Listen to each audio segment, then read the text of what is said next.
What if I told you that when Jesus walked into the Jerusalem temple and started flipping over tables, he wasn't just angry about people praying wrong. He was attacking the ancient world's equivalent of the Federal Reserve. Goldman Sachs and the IRS all rolled into one massive institution. We've been told this story since childhood as a simple tale about keeping worship pure, about Jesus being upset that people were selling things in a holy place. But that interpretation misses something huge. It misses the money. Picture this. It's around the year 30 CE, and Jerusalem is packed, normally home to maybe 80,000 people.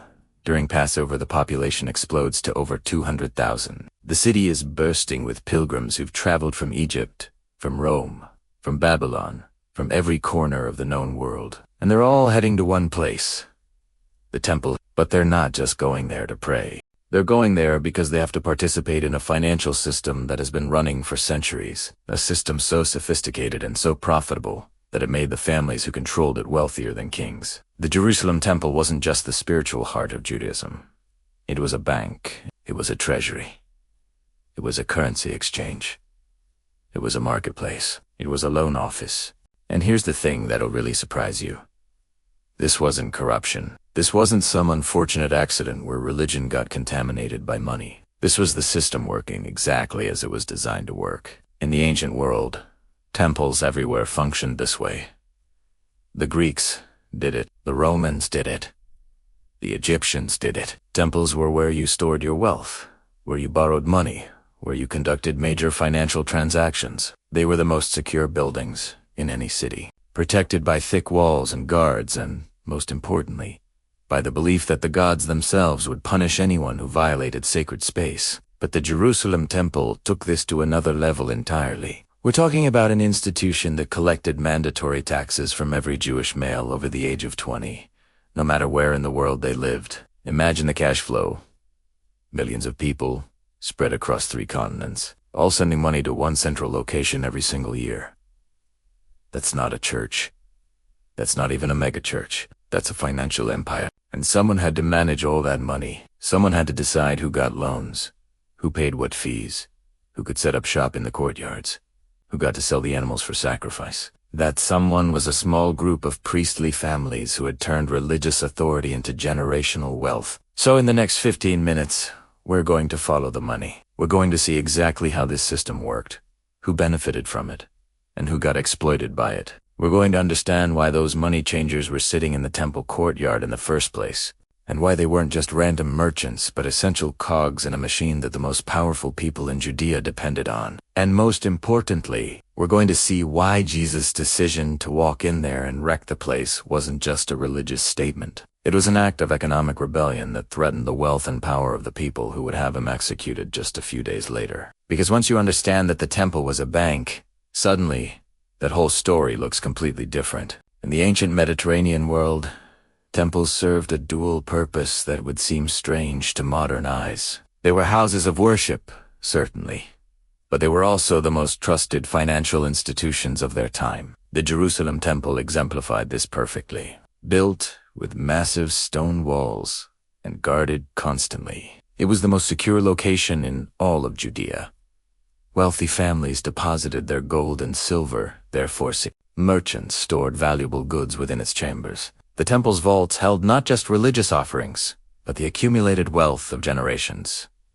This wasn't unique to Judaism. Every Jewish male over 20 years old, regardless of where he lived, owed the temple an annual tax of half a shekel. This wasn't optional, and it wasn't a suggested donation. It was a religious obligation backed by centuries of tradition and scriptural interpretation. The logistical achievement of collecting this tax was remarkable. Communities throughout the Roman Empire, Parthian, Mesopotamia, and beyond organized local collections. Representatives would gather the money and transport it, often under armed guard, to Jerusalem.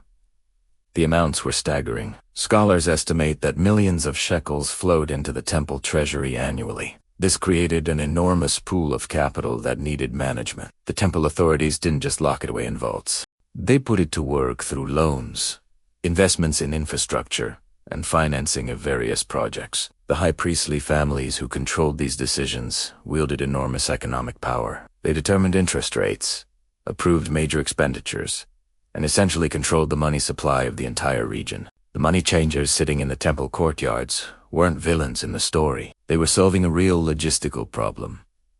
The Roman Empire was a monetary patchwork. You had Roman denarii, Greek drachmas, provincial coinages, and dozens of local currencies all circulating simultaneously. A pilgrim from Spain might arrive with completely different coins than someone from Persia. But the temple only accepted one currency for the half-shekel tax, Tyrian shekel. These silver coins were prized for their high purity and consistent weight. They were considered clean money, untainted by images of pagan gods or Roman emperor. So every foreign pilgrim needed to exchange their money. The money changers provided this service, but not for free. They charged exchange fees, typically between 4 and 8% of the transaction. During Passover, when hundreds of thousands of pilgrims converged on Jerusalem, these money changers processed enormous volumes. The profits were substantial.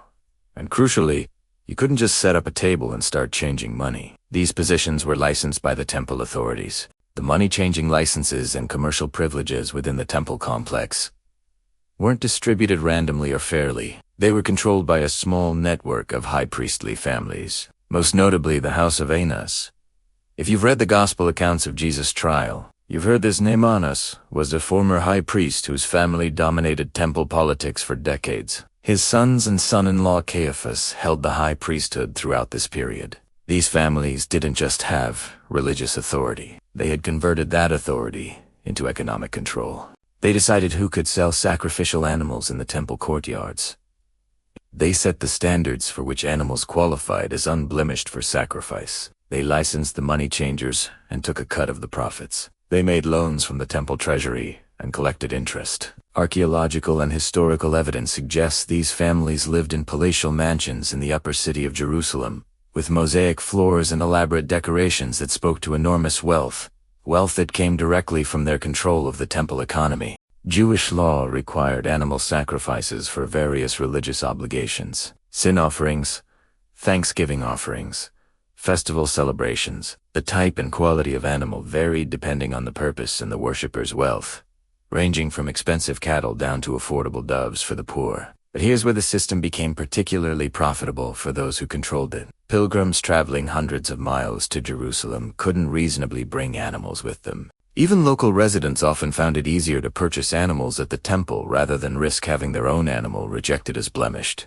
The temple courtyards, particularly the court of the Gentiles, housed a massive market for sacrificial animals. Temple-approved inspectors examined every animal, and if yours didn't meet their standards, you had to buy one of theirs. These weren't sold at cost. The markup was substantial.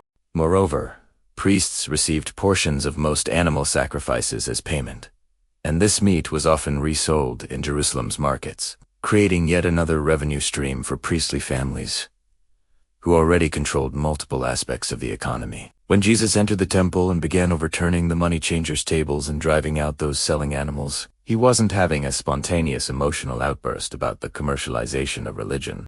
This was a calculated, symbolic act of economic sabotage timed for maximum impact during Passover, when the temple's financial operations were at peak activity. His words are crucial. He called it a den of robbers, not merely thieves. The Greek word suggests organized, systematic exploitation rather than petty crime. He quoted Isaiah, saying the temple should be a house of prayer for all nations. And this matters because the commercial activity was happening in the court of the Gentiles, the only area where non-Jews were permitted.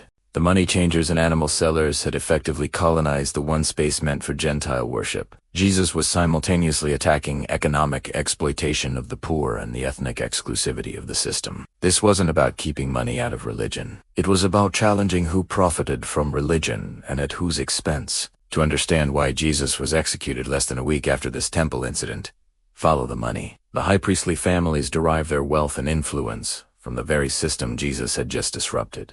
The House of Annas, in particular, had everything to lose from any challenged temple commerce. But the threat extended beyond just one family's profits.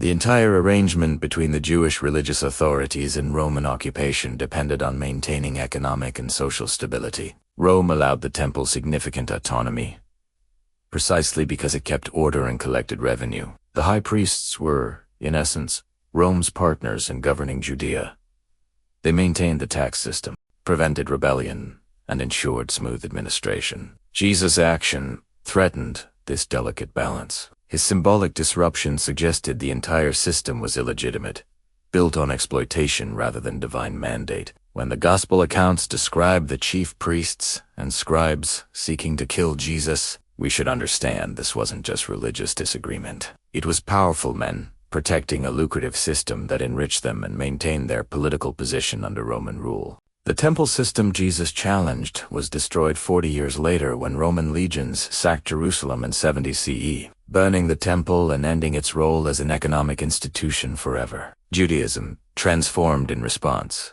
becoming a religion that could exist without centralized sacrifice, without a temple economy, scattered across the world in synagogues. Early Christianity inherited Jesus' critique of religious economic power, though later Christian institutions would develop their own complex relationships with wealth and authority. Understanding this history changes how we read these ancient texts. They're not just spiritual allegories, but documents of economic conflict, class struggle, and resistance to exploitation. Today, we might look at religious institutions with enormous wealth, at televangelists with private jets, at the Vatican Bank, and ask the same questions Jesus implicitly raised: who benefits from the system, who bears the costs, and who controls access to the divine. The specifics change across centuries, but the fundamental tension between religious authority and economic power remains. Jesus' table flipping wasn't about abstract purity. It was about concrete justice,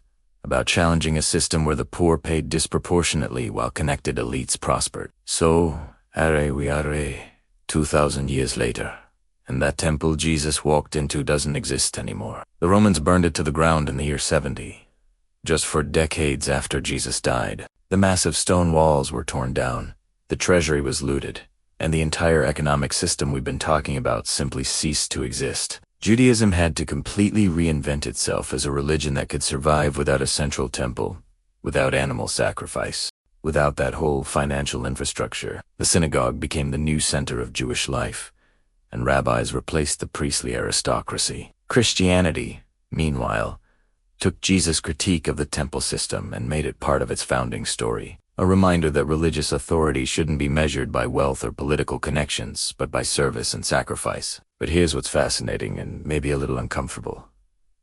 The underlying dynamic never really went away. Throughout history, religious institutions have accumulated wealth and power. Sometimes, that wealth funds genuine charity, builds hospitals, supports the poor, creates art and architecture that inspires millions. Other times it enriches those at the top, while everyone else struggles to pay their tithes and offerings. The medieval Catholic Church sold indulgences to fund St. Peter's Basilica, sparking the Protestant Reformation. Today we see megachurch pastors living in mansions while preaching the prosperity gospel. We see religious organizations with billion-dollar real estate portfolios and investment funds. The Vatican has its own bank, which has been mired in financial scandals for decades. I'm not saying all religious wealth is automatically corrupt or that churches, mosques, temples, and synagogues shouldn't have resources to do their work. That's not the point. The point is that Jesus' action in the temple forces us to ask questions that are just as relevant now as they were then. Who benefits from the system? Who's being asked to pay?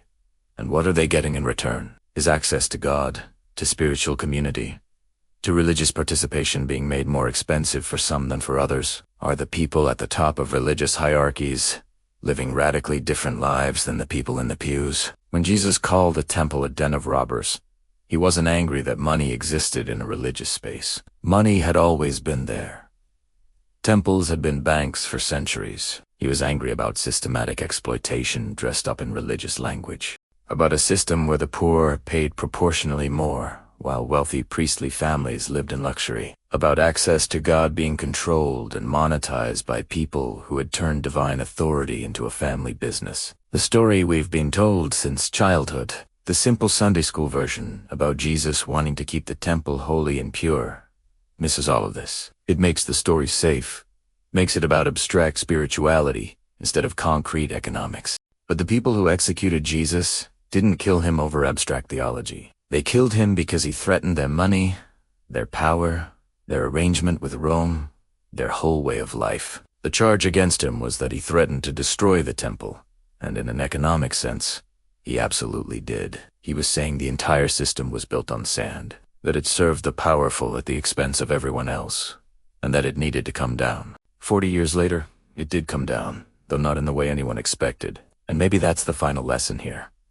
Systems that claim divine authority while serving human greed are ultimately unstable. They can last for generations, even centuries, but they carry the seeds of their own destruction. The Jerusalem temple seemed permanent, unshakable, backed by God himself, but it was gone within a generation of Jesus' death. So what do we do with this information? How does it change how we think about religion and money today? I think it starts with being willing to ask hard questions and not accepting because that's how we've always done it. Has an answer. It means looking at where money flows in religious institutions and asking whether that flow serves the mission or serves the people in charge. It means being suspicious when religious leaders live like celebrities while their followers struggle. It means remembering that Jesus' most violent act wasn't about defending doctrine or enforcing purity laws. It was about economic justice. If you found this perspective surprising or challenging, good. That probably means we're getting closer to how surprising and challenging Jesus actually was to the people who heard him in his own time. History gets domesticated over the centuries. Revolutionaries get turned into safe religious figures. But when you follow the money, when you understand the actual systems Jesus was confronting, the story comes alive again in ways that might make us uncomfortable. And maybe that's exactly what we need. I'd love to hear your thoughts in the comments. What surprised you most about this history? Did it change how you read this familiar story? And what other biblical events or religious practices might look different if we took the time to understand their economic context? Because I guarantee you, once you start following the money through religious history, you'll never read these stories the same way again. Thanks for watching, and I'll see you in the next one.